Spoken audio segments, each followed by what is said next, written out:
Thank you very much for that nice introduction. Can everybody hear me? Okay, good. Well, thank you so much for welcoming me here.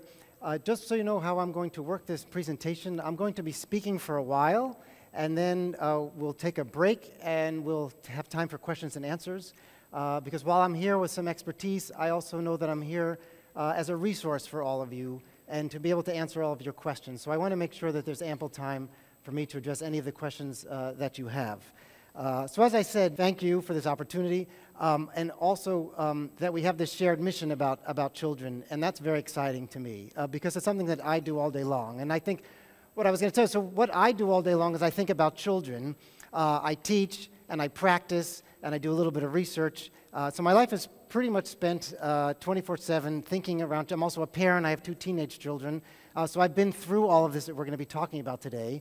And by mentioning my teenagers, I want to point out that this talk is going to be mostly about the 0 to 5 range, the early childhood, although the principles that we talk about today, when you leave here, for those of you who are interested in older children or maybe have older children, will be able to apply them.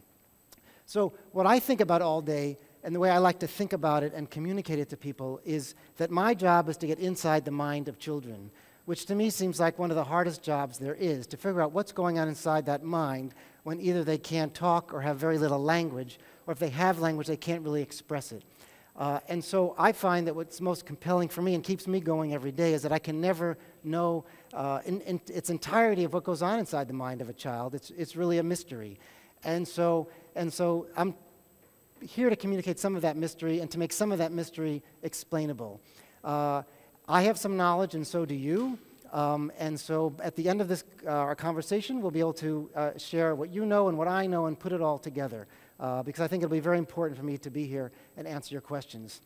Another thing I was thinking about as I was preparing this talk, because I give this talk all the time in the US, so it's not a talk I'm unfamiliar with giving, but it gave me a chance, this opportunity to come here and talk to you, to think what's the foundation of this talk and what underlies the talk. Because I know I was coming to speak with a very different audience than I'm used to. And what I realized, and what made me quite excited, was that even though we're, say, 6,000 or 7,000 miles apart geographically, we share something that's very important. And by the act of inviting us here, inviting me here to come and speak with you, we got it going? Bravo. Thank you very much. Okay. We'll get the first one up. Oh, that's sort of the end. Do you want to? That's okay. We're in reverse here. Okay. So y'all catch that? Okay. There we go. All right. So we're 6,000 or 7,000 miles apart, but we all share the same interest in children, and we all realize that part of our responsibilities, for those of you who are parents in this room or will be parents or grandparents, we know that one of our responsibilities on this planet is to make the world a better place for our children, and that being here talking about this is something that we all share together. And by making it a better world, I'm not just referring to politically or socially. Those are important things. But today, in this talk, for this hour and a half, we're going to be talking about psychologically and emotionally. And how do we make the world a better place psychologically and emotionally for our children? And that's done through the context of families, through relationships. And I'm going to be going back to this concept over and over today, because it's through relationships that we find our meaning in life and that we help our children. Setting limits, which is the top of our talk, is one of those mechanisms through which we make the world a better place, through which we have better relationships with our children, through which we communicate our hopes and our aspirations and our values to our children. And I'm going to draw those two things, which seem pretty far apart when you think about it, make the world a better place, setting limits. And hopefully by the end of this time, you'll see how we can possibly draw those things together. The other thing I want to focus on to set the stage is something I call the what and the who. And by that I mean the what of childhood and the who of childhood. The what of children, the who of children. The what of childhood is what they are, what we can see, what we can measure, how well they're doing in school, whether they're playing an instrument or doing a sport, or they're a scholar. The things that we can actually measure and document. The who of childhood, the who of people really, is what they're like on the inside, how kind they are, how motivated they are, how empathic they are, how funny they are, how much they like to work, how much they like to show off, what they're like emotionally, how altruistic they are, sort of those personal qualities that we all value so much. And I'm going to be thinking a lot about the who of who these of our children are, and it's the limit setting that will lead to the better who. Now you may say how that's going to happen, and hopefully by the end that will make sense as well. So I know my topic today is how to say no to your child and how to set limits, and I've already been asked, like, what are the tips to do this? And I'll have tips for you, but this is not just a cookbook kind of talk, because you could all read a book about and get the tips for better things, and I'll give you some at the end. I know I was brought all the way over here to give you some expert parenting tips, and I have them for you. But again, back to this who, I'm thinking about the process of understanding childhood. So you could read a book, and you wouldn't need to bring me here, and I could refer you to books, and there's a book I'm going to mention later. That's not me, is it? Okay, so, but I'm more interested in thinking conceptually about how children come to develop, and conceptually how we're going to think about setting limits. Because setting limits both has a practical aspect, which is what you're going to do when your child is having a tantrum, and we're going to talk about that. But setting limits also has a conceptual framework. And I like to think about this conceptual framework because I know that if you leave here today with a conceptual framework of how to set limits, you're going to remember much more. It's kind of like for those of you who remember taking history in school, that you might remember all the dates that certain things happened for the exam, and then you forgot those dates right afterwards. But if you had kind of an inspired teacher and they taught you to think conceptually, that you'll remember more the themes rather than the dates. And today, I want you to think more about the themes of limit setting and how we're going to do that. And the place I like to start in thinking thematically about setting limits has to do with this concept, which I hope translates well. The nurture-nature concept. Now, the nature-nurture concept has to do with how we are born and what we're born with, and how we grow and develop, and how we become who we are.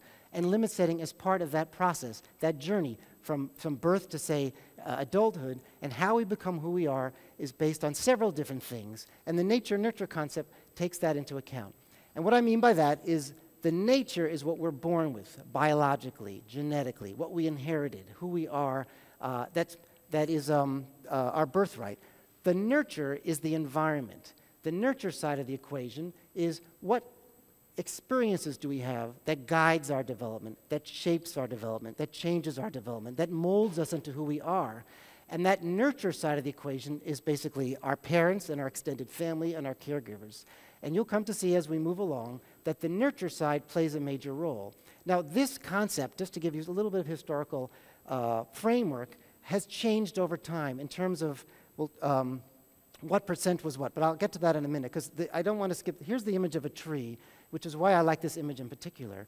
Because if you think about trees, they somehow can relate to children in this way, which is that you can have a seed and you can plant that seed, but the seed needs an environment in which to grow. It needs sunlight, it needs water, it needs nutrients from that soil. It also needs to have room to grow and spread. And so a tree is very much dependent both on its nature, which is the potential in that seed, and the nurture of the environment. And that's very similar to children. Now, over time, this concept has changed. And when I was in university in the early 80s, it was a time of great flux. And up until about the 60s or 70s, when people thought about this concept, they thought that the nature side was the primary factor in our development, that our biology and our genetics didn't have much to say. And then there was a flip. So these scales flipped the other way, where nature was the heavier one, and there was huge research in genetics and biology was king in the 80s and 90s, and the nurture side of the equation sort of fell away. And there were two camps of the researchers who sort of arguing back and forth. Is it nature? Is it nurture? Can we tell everything about a person based on their biology, based on their genetics? Or can we tell everything about a person by the family in which they have grown up and society in which they're raised? Fortunately, this debate has pretty much ended, and it's become more of a synergistic model, where when we think about children, we think both about the biology of what they were born with and the family in which they were raised. These two things work back and forth. And this is one of the many times I'm going to say this, so I'll prepare you. If we had more time today, we can talk more about how nature and nurture interact, and that's a very fascinating discussion. But moving on, The key thing here is relationships, because all of nature and all of nurture happens within a relationship.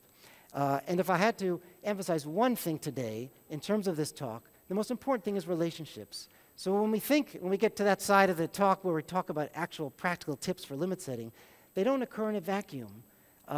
They don't occur with anonymous people. They occur within the context of a family, within a loving relationship, within a relationship between a mother and a child or a father and a child. And I know that for those of you who were here a few months ago, my colleague Dr. Pruitt talked a lot about the role of fathering. But whether it's a father or a mother, limit setting is occurring in a context. And that context sort of originates before the child is born in the hopes and wishes and aspirations and dreams of the parent, through the pregnancy when it becomes more realized, and then afterwards. And so it's the health of this relationship, the solidity of this relationship, the ups and downs of this relationship that will help guide you, that help me think about how limits are set, because it's going to occur. And those relationships can also lead to extended families. Okay, so here's development. This slide reminds me to say, and remind myself, that based on where a child is developmentally, the limits will be different. And so I just wanted to remind myself and to let you know that even though we're going to talk about 0 to 5, even within that age frame, based on where the child is, we're going to be thinking differently about them. We don't apply, here's another concept, you can't apply the same set of limits to different age children, that the nature of the limits will change as the child gets older. But we're going to talk a little bit about brain. I have a little bit of a neuroscience lecture, just about 3 or 4 slides. I don't expect any prior knowledge of neuroscience here, but I wanted to share with you some of the very exciting knowledge that we have that we didn't have 10 years ago about the role of brain development in young children. And this slide just shows you how quickly the brain develops. So by the time the child is 3, the size of the brain has pretty much been set. So those first 3 years of life are incredibly important. And you see that right there. By the time the child is 4, it pretty much levels off. What's happening inside the brain, though, is much more interesting and very different. So here's just a slide of, you don't have to know any of this. This is just a picture of a brain to let us know that we're going to be doing a few of the things we're going to be doing today. Obviously, we're looking at observed behavior, the kid who needs a limit set, the tantruming kid, the kid who says no, the stubborn child, the willful child, the child who's just being cranky and not following directions. We're looking at the outside. But this slide is here to show us and remind me to tell you that there's a lot going on inside as well. And this is what's very new, the science of brain development in young children. And this is just one more slide showing you a nerve cell. There are 90 billion nerve cells in the human brain. 90 billion, that's a pretty big number. And we are born pretty much with that full complement of nerve cells, of neurons. What changes over time is the connections between those nerve cells, and we'll get into that right here. Okay, so this is the key slide in our neuroscience lecture, and we have one more that's basically the same as this. This is a way of telling you that with young children, their brains are going nuts. Their brains are going crazy. And not only do they look kind of crazy sometimes on the outside when they're having a tantrum, but inside their brain, similar things are happening. Well, what do I mean by that? What I mean by that is that the way the brain grows and develops in the first 3 to 5 years of life is by forming connections. So we have the number of neurons we need, and it's the connections that form and proliferate at massive rates. So by the time a child is about 3 to 5 years old, they have 1,000 trillion connections. So what you can see here, I don't think that this is a, oh yeah, oh, I didn't, I did both. Okay, so I think this was a, there was, oh here, oh yeah. So here in the newborn you have just this many neurons and not much going on. At 1 month the connections start to grow. 9 months you see all this sort of density, thickening happening, and by 2 years, look what's going on. It's a chaotic network of multiple connections. What happens between 2 years and adulthood is that the connections that we don't need start to prune away, and we have fewer and fewer connections, and that allows us, as we get older, for example, sit in a seat in school and listen to a teacher.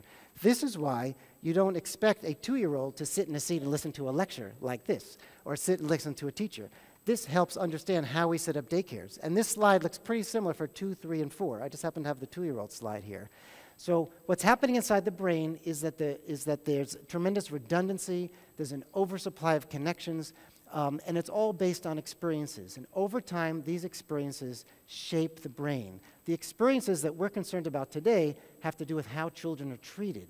So if they're treated, having their needs met by warm and empathic and responsive parents, that the brain is shaped in that way. If they're neglected or unfortunately abused in some way, we know that the brains of children turn out differently. So the parents are playing an active role. Nutrition is playing a role, their environment is playing a role, all kinds of things are playing a role in going from this level of connection to this level of connection. This also helps to explain, I'll go to the next slide. So here we have age 5, age 6, and adulthood. This is what's called a PET scan. For those of you who don't know what a PET scan is a way of measuring the activity level of a brain. And so areas that are red are areas that are hot. They're actively working and in action. And so I don't mean to depress anyone to say the adult brain is kind of cold there, but the young child brain is very hot. It's actively processing information.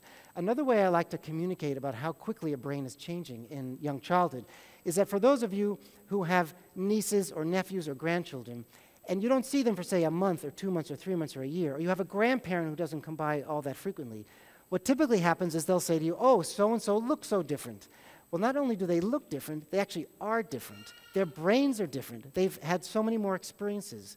And based on this kind of brain information, I'd like to correlate it with activity. So what is the most common age group for tantruming? That's sort of 2 to 3 to 4 year age period. If we go back to this slide, right here, the terrible twos. Their brains are chaotic. They're filled with lots of noise. They can't make a lot of connections. They don't understand their impulses. They don't understand their impact. And they also tend to be at times very aggressive. So if you're a parent who's starting to think about limit setting, you can see why a child is acting this way. And I would argue if you can start to understand, here's one of our thematic points, if you can understand where the child's behavior is coming from, you can react to it in a more understanding and empathic way. You can calm yourself down. Because what happens to us when our children start to react or have tantrums, react in negative ways?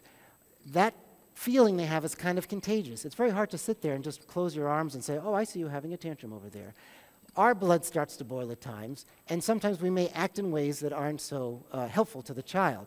But I feel, as we move through this talk, you're going to be learning things about children that will help you understand this is where they're coming from. And this is one of the places that they come from. Their brains have this level of activity and this level of density inside. Another way to communicate this point is that there was a psychologist once who wanted to do a research project following around a toddler. So they started in the morning, and what they were going to set out to do was to follow this 2-year-old all day long. They only made it to about 11:30 in the morning because they were exhausted. So if any of you have 2-year-olds, they're very, very busy. They can't sit still, and they're moving all the time. So what does the new brain research tell us about young children? Well, these things that we have just said. What has it told us? We used to think, back when I was in university, that a toddler's brain is less active than that of an adult or college student. We now know that by the time a child is 3 years old, the brain is twice as active as an adult brain. And that's twice as active. So their brain is going at twice the speed, yet they have half or less than a quarter of the knowledge. So imagine sort of having like a super engine in a 67 Chevy. That's what it's like to be a toddler. Also, let's get into the mind of a toddler. The toddlers don't often get to choose when and where they're going or when and what they're doing. The way I like to think about it, imagine if you still wore diapers. And someone came up to you, you were in the middle of playing or watching TV, and someone said, time to change your diaper, went up to you and pulled your pants down and pulled diapers right up. What would you do? Would you start to say, no, Mommy, don't do that? You would probably have a reaction too. So toddlers with this very active brain who don't make connections with things are often asked to do things at the moment that's apparent to us without much warning can often have a tantrum. What else is different that we know about brain development? We used to think that secure relationships with parents create a favorable environment for early growth and development. And that's true. It's nice to have nice kids. And it's nice for children to be nice to them. What we now know from brain research is that early interactions directly affect how the brain is wired. Again, that's a topic for another day. So parenting actually helps wire the child's brain, actively helps shape the child's brain. The things that you're doing on a daily basis at small and big levels is having an impact on your children's brain. All right, so you're important. Your brains are sculpting your children's brains. So let's now go out of the brain, and we're going to go to other important concepts that I know that those of you who heard lectures by my colleague Dr. Close, that she probably talked a lot about separation and attachment. And I'm just going to spend a moment on separation and attachment. Those are probably the two of the most important concepts in early childhood psychology. A story I like to tell, so I have an 18-year-old daughter, and when she was just born, I was so excited. It was my first, those of you can remember what it's like. Your first child is born. You want everyone to be in as love with the child as you are. You want everyone to be celebrating. And I went up to one of my favorite teachers, my favorite psychology teachers, and I told her, and she said to me, "Michael, now the separation begins." And what a way to deflate my balloon. And what she said was actually right, because a lot of parenting has to do with separation. We think about children separating, the children having to learn how to separate from us, but we also have to learn how to separate from children. Limit setting plays a role in that as well. Attachment. I'm sure that Dr. Close talked about this, for those of you who were there, that we know that attachment is a biologically derived system that's based on evolution, that, and it's physiological, that promotes bonding between parents and children. So when children are born in our species, we know that they are primed and ready to attach to us. We know that from the moment that they're born, they have certain reflexes and behaviors that promote that. We know that the vision that a child has is about 12 inches long. And we think about someone feeding their child, their vision is about 12 inches away. We know that young babies, and this is also from baby research, we know that they prefer to see an inverted triangle. They love to see the shape of an inverted triangle. When we think about an inverted triangle, it actually is a human face. We think about the eyes and the mouth. They also, when you put them here, there's a reflex to turn their body in. If you put an infant on your neck, that infant's going to turn into your neck. That's going to create this warm and fuzzy feeling inside a new parent, and it's also going to promote bonding. So infants and children are driven to attach. Now, why do I talk about that? I talk about that for a few reasons. And one reason is because, getting back to the limit setting, it's very hard when a child is having a tantrum, or acting obnoxiously, or acting rudely, or embarrassing you in public, to know that that child really wants to attach to you. In fact, if anything, they look like they want to have nothing to do with you. Underneath that tantrum, underneath those bad behaviors, underneath all of that is a strong biological drive to stay attached to you, even when it seems like it isn't. And I'm going to want you to hold on to that concept, because that's going to help you when we get later in limit setting to know that despite that, that you can still set limits on them. And that limit is going to decrease the tantruming and increase the ability to have a healthy attachment. Oh, I guess I pushed that. So here we go with the tantrum. All right, so now we're talking about what's going on right now. Okay, for those of you who are parents, and those of you who are parents of young children, you can't avoid this. And when there are things you can't avoid, and they happen around the world, I think this is not a unique to one culture phenomenon, that there must be some biology. And that biology, now that you've been through my first set of slides, that comes from brain development. And that this is a part of life in the 2s and the 3s. In fact, someone earlier talked to me about getting through the terrible 2s. So I know that that's not just a Western concept.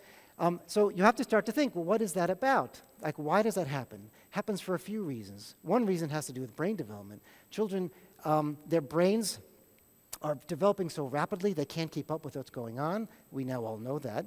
But also psychologically, there's an impact. And that psychological impact is that that's a chance for you to create a deeper relationship with your children. And this happens in the course of limit setting. So what are they thinking and feeling? So what are they thinking and feeling? The issue is they're not thinking. They're not thinking when they're doing this. What's happening in this state is a flood of emotion. It's like, in Holland where they have all those dikes with the dams. It's like the boy who put his finger in the dam. It's a flood of emotion. And when there's a flood of emotion, the first thing to go is our thinking capacity. Think about it yourself. Think about a period of time when you were distressed or enraged or we get angry at things. The last thing we do is think. And when the last thing we do is think, we don't usually act in ways that we normally do when our brains aren't flooded with emotion. This is very similar for children. And especially for children, because their thinking capacities are not anywhere near our capacities. So you take a kid whose thinking capacities are pretty low, you flood it with emotion, and they won't be around for at least 10 or 15 minutes. I tell you that once you get a sense of what's going on, but two, in terms of setting limits, knowing that's very important. And one of the key parts here's in the tips for limit setting You don't want to engage in conversations with someone who's doing this. Does this look like someone you want to talk to? No. This looks like someone you probably want to run away from, but it happens to be your child and you're responsible for them. So the key thing here is not to engage in conversations. Very typically, a mistake that's very common, and I've gotten into this too, I'm guilty of it, is you think you could reason with this child, talk the child through this tantrum, that we have so many words and our normally verbal child is going to be responsive. What I found is that that's the worst thing to do, and it's like pouring oil onto a fire. What you need to do is not talk.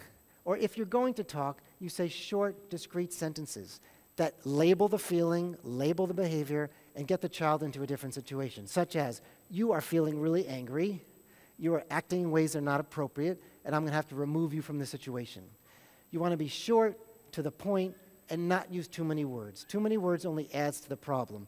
And it's like, if I started speaking to you in some language you didn't speak. Basically, when a child is doing this, they don't understand their native language anymore. So children live in a nonverbal world. They feel more than they think. So even though our kids can be very verbal and very smart, and what parent doesn't enjoy a child who's good and facile with language, and who may be somewhat precocious with language, that one thing that we know from child development, of the things we know, is that while we can accelerate cognitive development in children, we can accelerate their educational abilities, we can make them read earlier, do math earlier. All those parts of the brain are very responsive to the environment. What we can't do is have their emotional life accelerate. And so they can't accelerate emotionally because they live in this feeling, they live in this very visual world. And so even though they may be very cognitively aware, that they're in a nonverbal world. They're in a world of feeling and observation. Children are little scientists. And what is their favorite experiment? What is their favorite observational experiment to do? It's us. They're watching us all the time. They watch what we do, how we react, how we respond. They know, does our talking match our words? Does our feelings match our words? And so they're experts in us, not in terms of our minds necessarily, but in terms of our body language. And so they're watching us a lot. That gets to another point about limit setting. It's very important to realize that we're role models for our children. Now, we all know that. That seems so obvious. Why did I have to come here to tell you that? But I'm going to tell you in a deeper way, which is not just role modeling in a superficial way. They get us. So if we're trying to communicate a value of treating people nicely, and they see us not treating people nicely, or if we try to communicate them a value of staying in control, and we're not in control, they get very confused, and the message doesn't come in. So for example, if you have a tantruming child, and then you start to yell or tantrum yourself, what you're demonstrating to that child is that being out of control leads to being out of control, and an opportunity for a message gets lost. And so they're watching, and even though later we might say to them, you needed to be in control, they're very much paying attention to our behaviors more so than our words. They're feeling and watching more than they think. All right, so now we're going to talk about some of the fundamentals of limit setting. These are some things that are very important to think about as you're setting limits with your child. Being calm, very important. As I just was saying, they're watching what we're doing. Now, this is probably the hardest thing of all to be.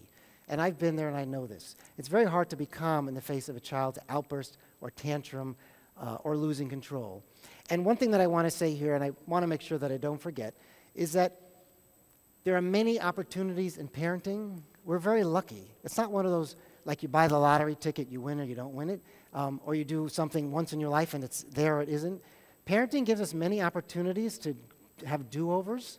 And so I don't want anyone to leave here feeling guilty. Sometimes there's a risk of having a talk where an expert comes to talk about child rearing, and then everyone leaves feeling, oh, I'm getting it all wrong, or my husband's getting it all wrong, my wife's getting it all wrong. No, there's no such thing as a perfect parent, and there's no such thing as a perfect child. And so it's very important to know that. That brain image that I showed you before of that very dense 2-year-old brain that turns into the less dense adult brain in terms of the connections, there's many opportunities to shape that child's brain. So if we lose it now and then, it's certainly not the end of the world. But being calm is very difficult. Being predictable and being consistent. Those two things really go together. Children love ritual, regularity, routine. If we think about it, they like bedtime to be the same way.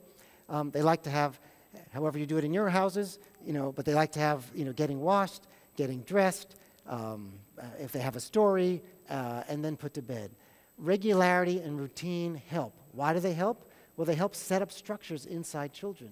Because what is limit setting all about? Limit setting, among the things we'll discuss, has to do with taking that structure that's outside of us and putting it inside of us. Children are not born with limits. Children are not born able to control their impulses. They're not able to control their emotions. They're not able to control their reactions. That's an active process that happens between parents and children. And one of the ways that happens is consistent predictability. It's kind of like learning your multiplication tables. You memorize them over and over and over again until it sinks in. Before we had cellular phones, we all used to remember, for those of you old enough, we remembered everyone's telephone number. That was repeated over and over and over again. Children love structure. They love things being the same. Why do you think effective schooling, we have math and then history and then recess and then this and then music. And for those of you who know their children well, know that helps a lot. So being predictable, being consistent helps lay the groundwork for them to internalize that outside structure. Because at the end of the day, we want our children to be able to be responsible for themselves and to internalize inhibition, control, and self-regulation. Coordination. What do I mean by coordination? That's between, and this may be the trickiest one, no matter what part of the world you're on, is coordinating between parents. And having fathers and mothers be in pretty basic agreement about discipline in the home. Now, you have two adults who probably don't usually agree on this kind of thing or are not on the same page. And I want to make clear that parents shouldn't be carbon copies of each other. Children need to know that someone's a little more strict and someone's a little more loose. Part of growing up is learning that people are different in the world. But the two parents should be at least in the same country, if not the same state. And if they're in the same state or on the same block or the same neighborhood, things are going pretty well. The further apart parents get, the harder it is for children, because children love to find their way out of an issue. So for example, like the mom says, you can't have that cookie. What does the kid do? They run to the dad. Dad, can I have the cookie? And of course the dad said yes, and the mom sees the kids with a cookie, and then she's mad at the dad, and the whole thing happens all over again. I'm sure you've all been there too. Coordination and those sort of things are natural. So there's the natural, expectable asynchrony between parents, but the overall picture should be agreement between fathers and mothers. Okay, now we move out a little bit further from that, and that gets a little trickier. As I was been talking today with some people, what happens when you throw in an aunt or an uncle or a grandparent or other people who live with you or live very close by or are in your home a lot and have very different ways of being? That may be an unanswerable question, and it may be of particular interest because I keep getting asked that here.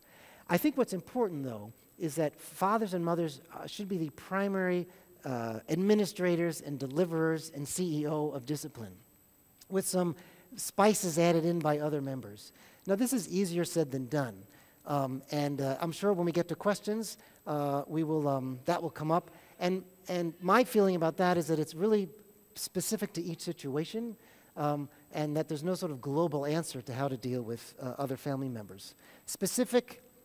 By that, I mean, when you're setting a limit, you have to be very specific and not use abstract words or words that are more global, like you're being bad or don't do that. You want to be very specific.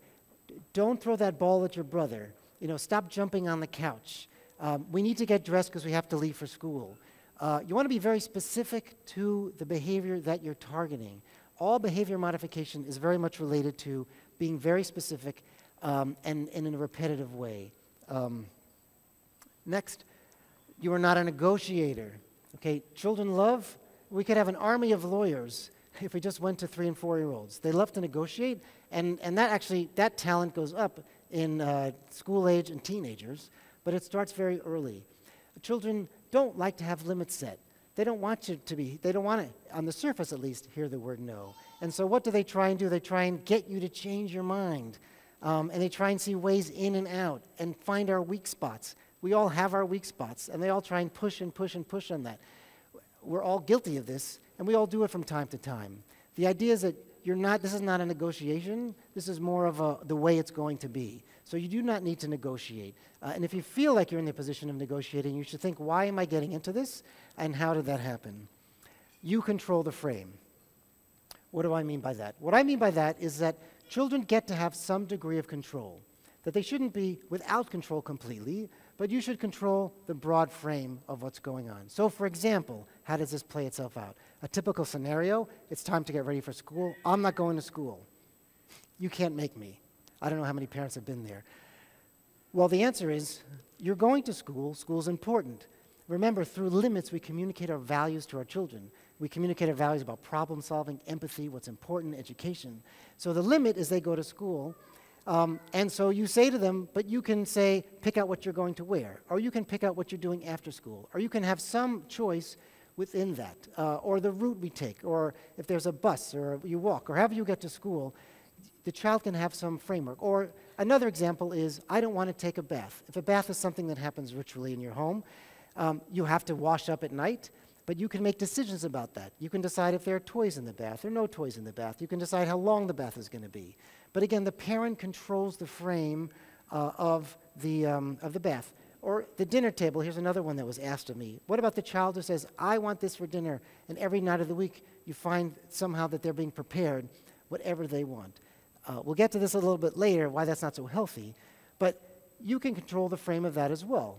And you can set up a system in your home, for example. Well, yes, one night a week you get to pick the meal, and one night a week your sister gets to pick the meal. Another night a week your brother gets to pick the meal. So the child doesn't have this false sense of power that we'll be talking at in a little bit. Again, minimal talking, I've covered that. Ignore at all costs. So probably one of the most basic tips of limit setting, of getting into a pattern of diminishing negative behavior in the home, is to ignore as much as you can. Because what's happening when a child is acting up? They're trying to get our attention. And when they're acting up, they want to get our attention. If we give them attention, that reinforces the behavior. We want to break that cycle. So much of limit setting is based on breaking negative behavior cycles. And we have more control over this than you think. So for the kid who's acting up and they're not in a risky or unsafe or dangerous behavior, or they're not doing things to their siblings and there's not a lot of screaming and crying going on, that for a period of time, you want to ignore that behavior. Very often, I would say 50 to 60% of the time, ignoring works wonders. And if you can get away with just ignoring the behavior and having the behavior decrease, that's terrific. And that meant that that behavior was not so bad to begin with. And it also means that you were able to avoid this negative behavior, this negative reinforcement cycle. Maybe I will, okay, here we go. So, fundamentals of limit setting. This is the last slide on this topic. So the one book that I'm going to mention, it's a book that I wish I wrote because it's very helpful and very simple and very successful in the States. It's literally called 1, 2, 3 Magic. So what is 1, 2, 3 Magic? 1, 2, 3 Magic is a system that helps control children's negative behaviors.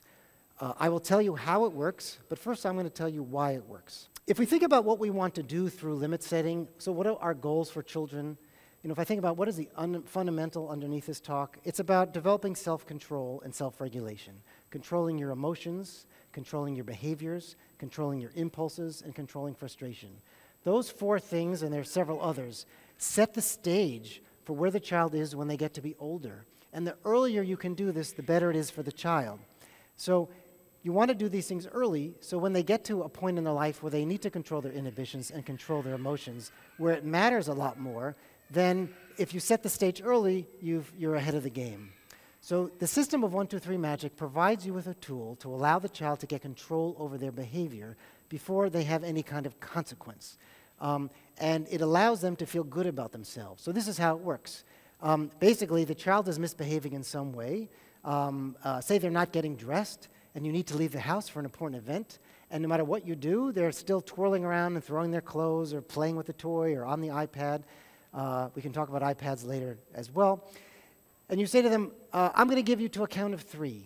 And if by a count of 3 you haven't started getting dressed, you're going to have a timeout. We'll talk about what timeouts are.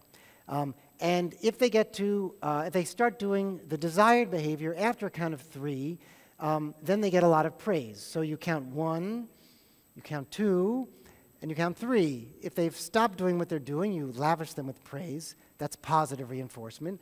We know that positive reinforcement is very effective in changing behavior. If they get to the count of 3 and they haven't stopped doing what they're doing, then they have to sit in a timeout chair for a certain number of minutes. And they have to sit calmly and I know I'll get a lot of questions about sitting calmly in a moment, but they have to sit calmly for 3 to 5 minutes based on their age, a minute per age, and then once they've sat calmly, they're allowed to come back and join the family. So what does this do? What this does is if the child is notified of a negative behavior, they're given an opportunity to change that behavior, and once they change that behavior, they will feel much better about themselves. One, because they've mastered something. And early childhood is all about mastering things. We think about mastery in terms of learning how to read. We get excited when they can label colors and point out street signs and start to pick out their letters and add numbers together and do all kinds of things.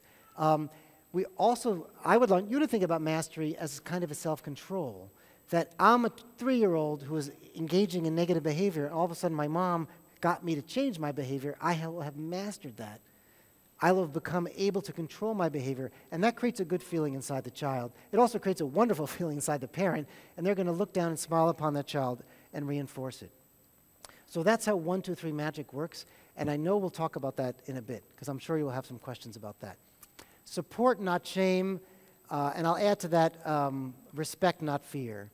So it's very important, it's very easy in disciplining children to go to shaming them and to label them as the bad kid, or you're no good, or to say out of our own anger and frustration or inability to control them, or you'll never amount to anything. There are all kinds of words and phrases that we all know that may have been lobbed at us by our parents or other people, may even have used in moments of desperation with our children. Not only do those not work, they actually have a negative impact. Shaming children, we find, actually leads to low self-esteem and affects their self-worth and makes them feel bad about themselves and less likely to act in ways that we want them to. Because when you think about it, if you have a good self-worth and your self-esteem is high, you're going to want to act well. You're going to want to do the right thing. And so what we want to do is support them when they're doing well and consequence them when they're doing poorly, but not by shaming. The same thing has to do with being, and we'll get to that in a moment, about being authoritarian. The other thing in here's the role of power. So what's interesting is that when we're engaged in these negative feedback loops with our children, we feel like they have all the power. And an important part of limit setting is to say, no, the power resides in me, not in them. I'm the one who has control and not them. But power is something that can be abused, again, through shaming or through physical discipline. Power can be used to positive gain. And here I will talk about, actually it's the next, I'm sorry, I had this. Yeah, I'm going to skip ahead to this one and go back. So there are 3, when we look at how parents discipline their children, they fall into one of 3 categories, and research has borne this out. Fortunately, most people are in that middle authoritative category. And what I mean by authoritative is parents who can be firm, who can be stern, who can set limits, who feel comfortable setting limits, who are emotionally responsive to their children, but yet know what's right and wrong and help their children through that process. Those are the ones who say would use this 1, 2, 3 magic or some similar kind of framework for disciplining their children. We don't talk to adults that way. You don't treat your sister that way. It's time to go to school. You can't run around. You have to come off the TV or iPad now. Thank you very much. Parents use sort of emotional language with their children. That's the authoritative group. The authoritarian group is those who are harsh and rigid and use their power in ways to instill fear in their children. Now, a little bit of fear isn't so bad at times, but you want to avoid fear at all costs. You don't want to use your position of power to make your children afraid of you. Why is that? Well, if your children are afraid of you, you might be able to get them to act in certain ways. But what we know from a lot of experience is that when children are afraid of their parents, they tend to hide things and they tend to lie. Why do they do that? Well, they do that because they're so afraid that they're going to get caught. So if the parent is overly punitive in their consequences and punishment and takes an authoritarian style with their children, children are going to respond to that. Children are very smart. They don't want to get caught and they don't want to get punished in those ways. The last way is the permissive parent, the parent who sets no limits. The sky's the limit. Anything you want. How many of this? How many of that? Kids who get showered with things, who, when they're acting up, are given a reward. So the classic situation is the kid who's tantruming, and the parent says, here's a cookie, it'll make you feel better. Now, I know all of us have done that at times, but that teaches the child that you get a reward for the bad behavior. So behavior modification. We can reward behavior. We can reward negative behavior by paying attention to it, by giving them candy, or we can reward positive behavior. So the permissive parent is the parent who sets no rules and sets no limits. And that sets the stage later on in life for their child to have a hard time when they have to, as I was talking to someone earlier, show up on time for things, be at work, be responsible, that there are consequences to your actions. And that if they want to achieve and be ambitious and have things happen for them, it's very hard to have grown up in a permissive family or an authoritarian family to be able to achieve those things. So, what is the best prevention? The best prevention, or prevention is the best medicine. Well, what do I mean by that? The best way to deal with tantrums is to try to avoid them at all costs. And one key, back to the tips for limit setting, is to know your child well. To know what kinds of things trigger tantrums in your child. So if your child is, gets very sleepy, or has them when they're tired, or they're hungry, or they've had a long day, or there have been too many transitions, or you've traveled, or people have come over to the house, you've had a lot of sort of family celebrations, you want to think about if your child is having a series of tantrums or negative behavior, you want to think, well, can we link things together? And that's probably the easiest thing to do.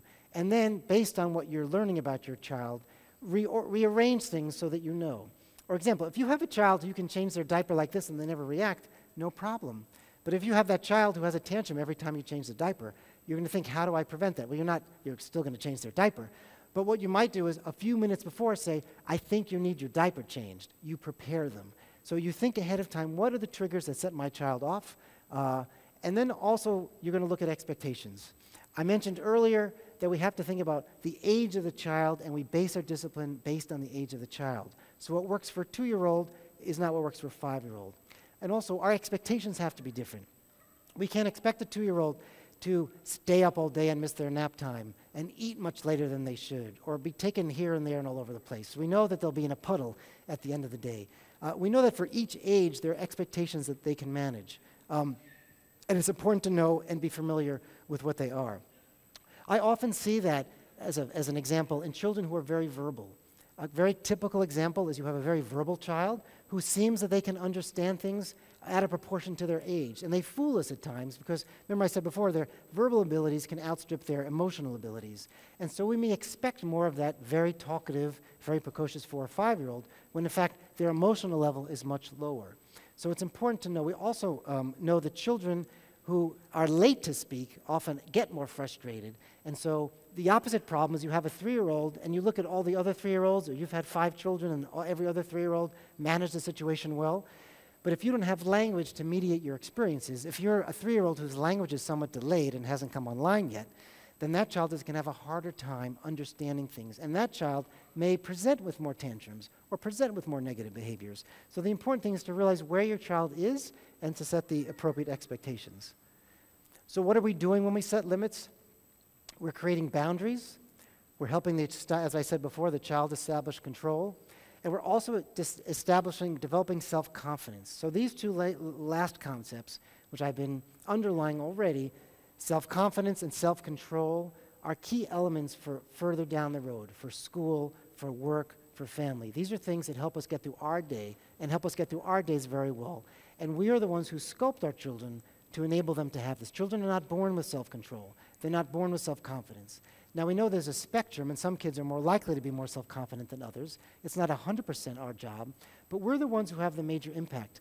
You know, an interesting thing, back to those early slides about the brain, one fact that I forgot to mention to you is that unlike most other species, the overwhelming majority of our brain development actually happens after birth. It turns out that about 25% of brain development happens in utero. When a child is born, their brain is about 25% developed. Think about that number. What that number means is that 75% of brain development occurs out of utero, after birth. And what that says to me is that there's a lot of time for the environment to have a powerful impact on many, many things, including their self-confidence and their level of self-control. If we compare to another species, say like the chimpanzees, or the closest related species, only about their brains are 50% developed. And if you go down the animal species, more and more of their brains are developed after birth, meaning that the environment plays a much less significant role. We're encouraging independence, we're shaping their identity, and as I said before, we're communicating our society's values. We did that. Okay, so I want to get to closing by a few things. By this slide, it takes a village to raise a family. And so it's not just the parents, it's many people who are involved. And sometimes that can be a wonderful thing, and sometimes that can lead to conflict. But we have to understand that it's while the primacy is on the parents, that there are many people involved. And as our children grow and separate from us, that involves their friends' parents, that involves their school teachers. There are many, many influences on children. The primary one starts at home. And the better they are able to negotiate limits, the better they are able to manage themselves out in the world. And so, extended family as well as other caregivers. Because nannies, other caregivers can all play a role in the development of children, and so that's a very important concept that I'm sure there may be some questions about. Okay, so I'm going to end with some of these paradoxes, and then I want to, or do you think I should have questions now, and then, or should I just finish the last few slides? What do you think would be best? Keep going with the slides? Okay, thanks. So this is sort of the more complicated part, and now that you're experts in this, and I've communicated all the knowledge that you need to know, I'm going to go to like the calculus level of discipline. And what I mean by that is this, that what we see isn't what we get, and it can be very hard. This is very, the college level parenting class, which is that a lot of parenting is a paradox, and limit setting is filled with paradoxes, because children present to us that they want these things, and they want this power, and anyone measuring it on the outside, it looks like they do want this power. But in fact, they don't really want that power. They may actually want that cookie or more time on the iPad or TV, but what they really want is they want us to be in charge. They want us to have the power. They don't want to be in control. For as much as they may be screaming and yelling and looking like they want control, they're really just testing the waters. It's kind of like if they go to a swimming pool, they may want to swim out in the deep end, but they don't really want to swim out in the deep. They're not ready to swim out to the deep end. And the pool metaphor is very helpful, I find, because by giving children control, and I want you to think this way, it's like putting them in the deep end before they're ready to swim. They're not really ready, even though they may say they want to. They want us to be in control. They want us to have the power. They want us to create a safe and secure environment, because that leads to the best kind of development. Saying no to your child improves your relationship and the child's development. So here's a key paradox. I often feel bad saying no to my child. And felt bad when they were younger. They're now 14 and 18, so fortunately I'm through that period. But it still happens with teenagers. They want lots of things that they can't really have. But by saying no to your child, that kind of limit actually enhances your relationship. And you have to live it to experience it. And because they'll respect you, they'll feel better about it, they'll realize they didn't really want that. As I was saying to someone before the talk, I often tell parents, if you're from a relatively healthy, well-functioning family, if your child says to you, Mom, you're so strict, or Dad, you're really strict, you're winning, that you've actually done something right. That if your child never says to you, you're too strict, you're doing something wrong. They need us to have a limit. They need us to, we all need boundaries. Children, most importantly. So here we go. This is what I've been talking about all afternoon or all evening. And that's it. So I'll leave that there and open up the floor to questions that you might have. Thank you very much.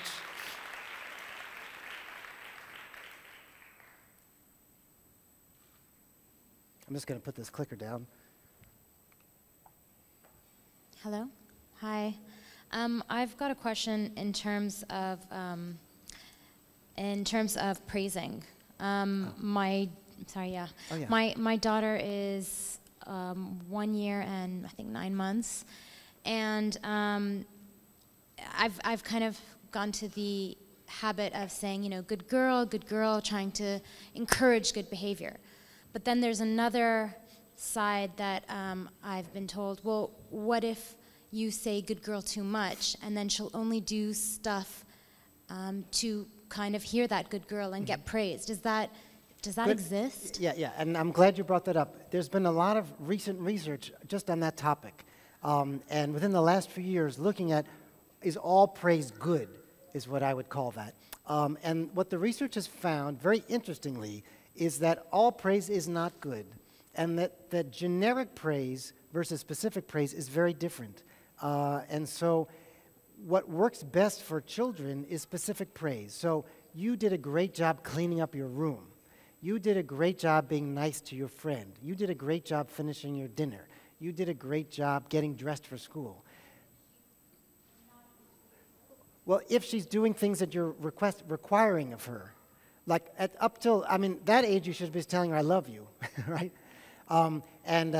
Shower her with love. But if she's doing things like putting on her shoes, or slippers, or you want to tie the praise to a specific behavior.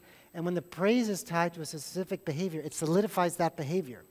What they found in actually school-age studies is if you take two groups of kids and you praise one just, oh, you're a good student, you're smart, and you praise another group, oh, you're good at math multiplication tables, and you give them both math multiplication tables, the one who got the specific praise for math multiplication tables will do better on the test. And there's many studies looking at this. So the answer to your question is that you want to praise for a specific behavior. 1 year, 9 months, there may be some things she's doing that you could praise a behavior. Warmth, love, empathy are very important concepts at that age.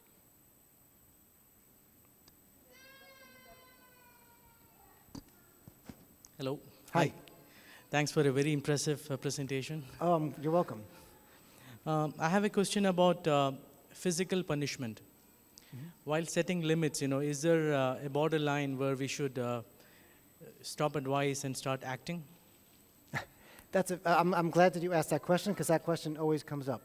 And that's a very controversial question and answer in a way. And I'll answer it like this. So it turns out that hitting or spanking of children is very common. In many cultures that this has been studied, that it's more common than not to spank a child. The question is how much and how little. There's the degree and frequency and quantity, right? And so it's a very common parental response to behavior. What the research has shown, and there was a recent review of 20 years of literature looking at all the studies, cross-culturally at the role of spanking and hitting children. And what it found is that there's no evidence that it actually helps in the long term. That studies have shown that in the immediate, that spanking can be helpful, can change a behavior, but has no impact down the road. And so, for example, if like a child is doing something dangerous, like they're about to run into the road, or they're about to, knock something off a table, or they grab some matches to start a fire, you might have to swat at them, to get them to stop. But what's found is that it has no long-term impact, and that there's more risk than gain, so that there's more risk. So children who've grown up in families where spanking is the norm for discipline, where it's a frequent occurrence, are more likely to develop depression and anxiety and school problems. Maybe not graduate from school, have trouble developing problems with substance abuse and alcohol. So physical violence has been shown over time to have the potential to have a negative impact on development. The other thing about hitting is that it often occurs when the parent is out of control. And so what you're communicating to your child is that their being out of control is an out of control experience for everyone. What's better for children is to know that you can be in control in the face of their being out of control. And so I don't ever advise spanking. Do I expect that people will do it? Of course I do. It's a common normative phenomenon. But in the long run, the research is pretty conclusive that, and many countries have actually signed on around, though I think, I can't have the number now, on this legislation banning, hitting of children. And so there are a lot of people thinking about this and wondering about this. But I think the answer is, what we know works is positive reinforcement. Reinforcing the positive, setting limits, leads to positive change in children.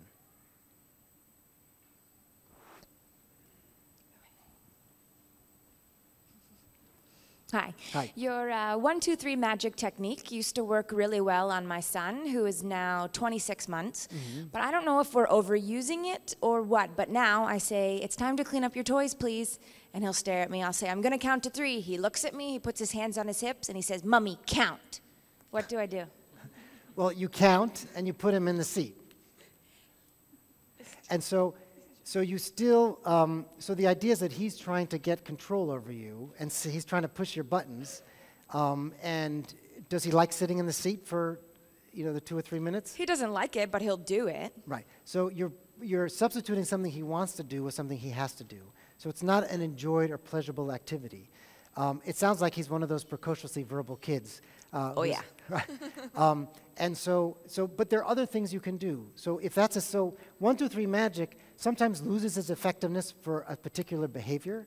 So say, for example, like cleaning up toys. Make it a race, turn it into a game. Some of the other tips I didn't mention that I knew would come out in this question and answer period are things like distraction and humor and creating a game out of a situation. So you might try and use another technique. Not all techniques work in all situations, right? So 1, 2, 3 magic is not magic. It just is in the name. And I think what I think is effective in that particular scenario is coming at him obliquely rather than, you will clean up. No, I won't. You will clean up. So if you come at him at a right angle, like, let's make it a game, or I'll clean up this, you clean up that, who's faster, those kinds of things can also sort of cut the tension, sort of a change of topic, are other things that come in handy. Thank you. You're welcome. Excuse me. If Oh, hello there. Yes. The techniques and the tips that you gave us today, it applies up to what age? And if my elder child, he's grown up now, he's in teens, so still I'm aware with my 2.5 years, but for elder children, can we still apply the limits and we can start, or it's too late? That's a very good question. There's always a chance. It's always better to start early so that they have that, kind of built into their brain structure, right? But it's never too late to set limits, even into the teenage years. And so I wouldn't give up hope. Now, the thing is different. You would not use 1, 2, 3 magic with a 16-year-old, right? They look at you like you're crazy, which maybe you would be to try. But the principles are understanding, so you think about what is the behavior they're engaging in that you want to set a limit on. Then you think, where is that behavior coming from? Why are they doing it? If you can understand the behavior, just like we were talking about with young children, frustrated, tired, hungry, then you can come up with a reasonable response. And so you can set limits around, pardon? Careless? In what way? I don't want to get too personal, but he's irresponsible. So, okay, so with he what? He was spoiled and pampered a lot. Okay. So if he's careless, so you can still with a teenager tie a behavior with a reward. So, for example, if he's driving and has a car and access to a car, you still have control of those keys. So you can say, based on certain behavior, you have to earn the keys to the car, or something you can hold back on something that he is allowed to do, in order for he has to earn that. So you have to dial it back, which is a much harder situation than if he didn't get it in the first place. But yes, tying responsibility to having a reward is an important thing. And with each new age, they can do more, but have more responsibility. So the teenager can sort of drive. And what is the driving age in the UAE? 18? Oh, right. But you can tie that responsibility with a reward. And I would start, and if you have older children that you want to start this with, I'd start very small. Like, don't come home and say, okay, we're setting up all these limits now. You pick one, and that's true no matter what the age. You don't want to fight every single battle. Some of them, like I said before, you want to ignore. So if cleaning up the toys is a big problem at home, like just focus on that, but don't focus on everything else. And especially if you're changing your parenting style with a teenager, you have to start incrementally and move your way up. Hello. Yes, hi. I'm a mother of a 4-year-old girl who has been a very challenging child until now, doing a lot of tantrums and everything. I've been applying your technique of the 1, 2, 3. Sometimes it works, sometimes it doesn't. And when it doesn't, I put her in her room with a child's gate, so I keep the door open, but she's locked inside because of the gate.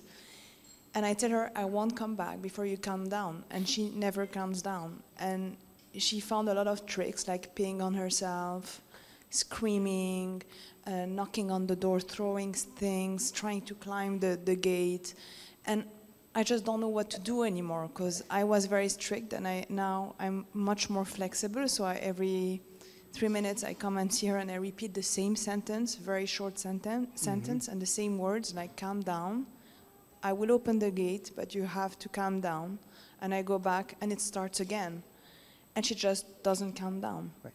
So that is a tricky situation, and that does happen. It sounds like she may need you to actually hold her for those minutes. I'm sorry, I can't hear you. For some children, so the idea of a timeout is that they're separated from the family and separated from the fun that they're having. And so by separating them, you want them to behave to earn coming back, right? So the idea of going to the room is when you're coming down, if you've come down, you get what you want. Now, she obviously goes to an extreme kind of reaction. And so what that says to me is that she has a very hard time with that separation. So in the next step along the way, and if this doesn't work, I would talk to a child development person or your pediatrician, would be to maybe hold her for that. You said hold her for the 4 minutes. It works when I hold her. Yes. And I so stopped a lot of tantrums this way, but then she doesn't learn from it. The next time she will do it again and again, and she doesn't learn from the me comforting her or me punishing her. And I wouldn't have her facing you holding, but sort of sitting on your lap looking out. So you're not sort of comforting her as much as just sort of containing her and containing her extreme reaction. And this 1, 2, 3 magic, it won't magically get rid of all the issues. But if you're consistent over time, and it sounds like with your daughter, you might need to be doing it for longer than other children, they'll get the message. But it's not something you do once or twice. It's something for some children need repeated and repeated. Thank you. Yes.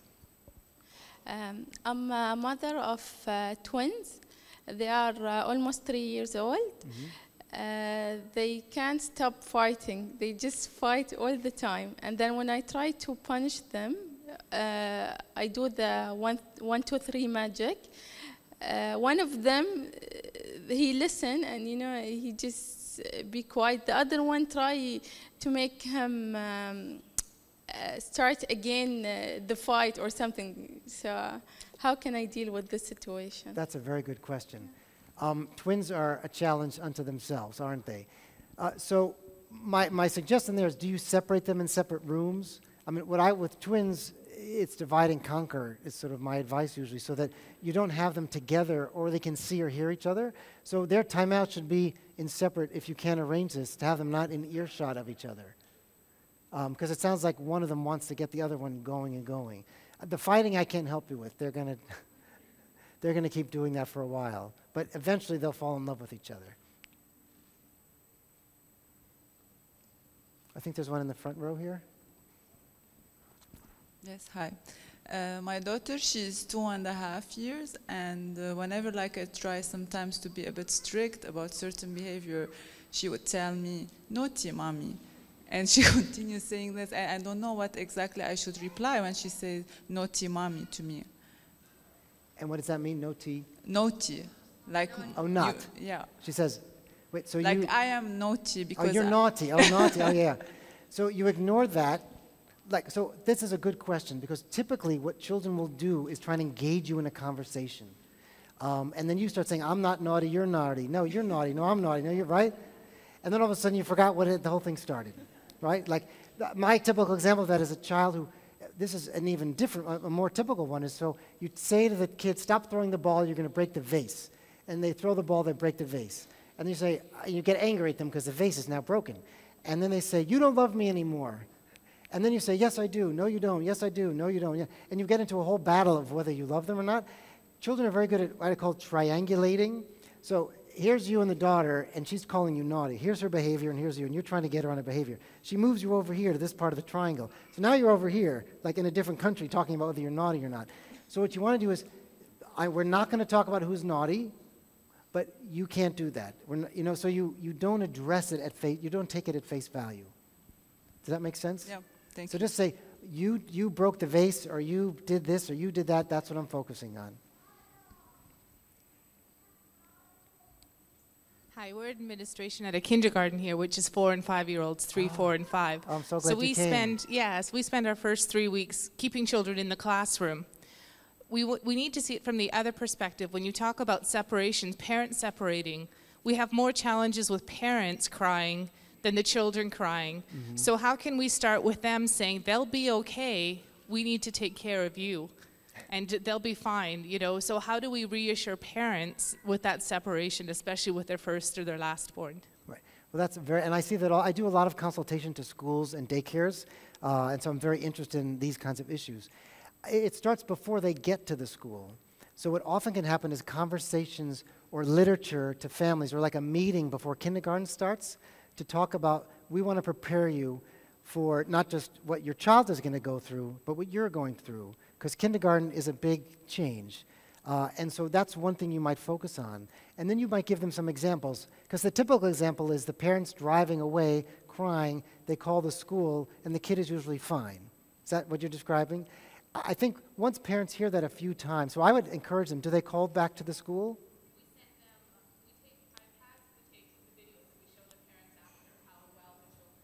Right.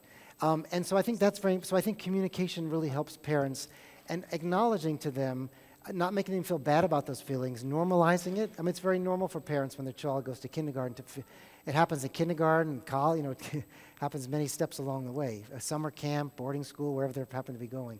I think communication, communication, communication, and I would set the stage before the children even come to school and describe scenarios to the families of what they may be going through, normalize it, and say, we will help you through this. And basically, by that video, I think that's a brilliant example. And then hopefully, but what you also want to do is, I don't know how drop-off works in your kindergarten, but do they come into the classroom to drop them off? We only allow them for 3 days. Okay, good.